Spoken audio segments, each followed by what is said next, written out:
Hi mga ka-idol, ayan, unboxing na naman tayo or unpacking ng ating order. So this time, nag-order ako sa TikTok shop and ang in-order ko is bomber jacket. So hindi ko alam kung gano'n siya talaga, based on the comments naman is goods daw. So let's find out.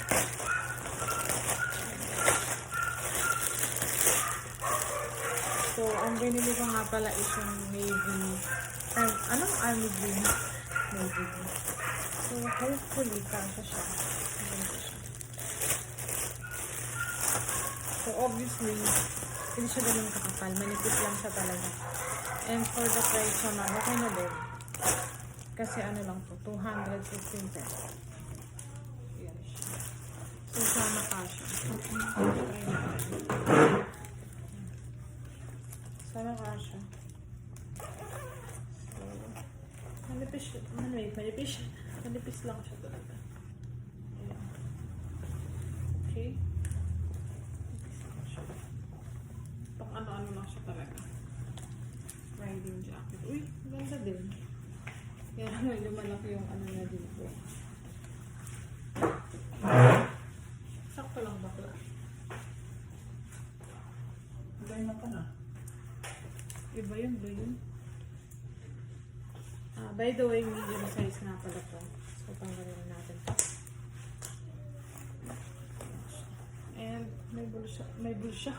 Kanina pa ako nabubulot. Ay, ba't ganun yung bulsa niya? Ang pangit ng, ano, yun lang ang pangit dito. Yung bulsa niya, mali. Parang may something. Yun, oh. Nakaano siya dito. Kailangan yata tanggalin, no? Yan. Tinanggal ko. So, goods naman pala. Kadikit lang siya. Ayan. So, kabitan natin. 215 pesos lang kung mga ka-idol. And maganda naman siya. Siguro dapat nag-small size na lang. Kasi dito, yan, kikalakihan siya yung ano, sa side niya. Pero ayoko din naman ng side outfit na medyo. Mukha akong mataba kahit pa paano. Ganda.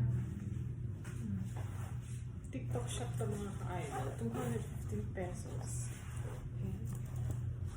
Tingnan nyo yung tela niya. Hindi siya ganun kakapal talaga. Manipis lang siya talaga. Siyempre mura lang naman kasi, diba? Pero kung ano, maganda naman yun siya.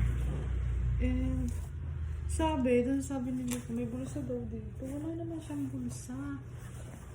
Yun lang yung downside ng mga ka-idol. Sabi dun sa pinaka-video dun sa shop, meron siyang bulsa dito. Mas maganda sana yun para lagay ng cellphone or ng wallet at kung ano-ano.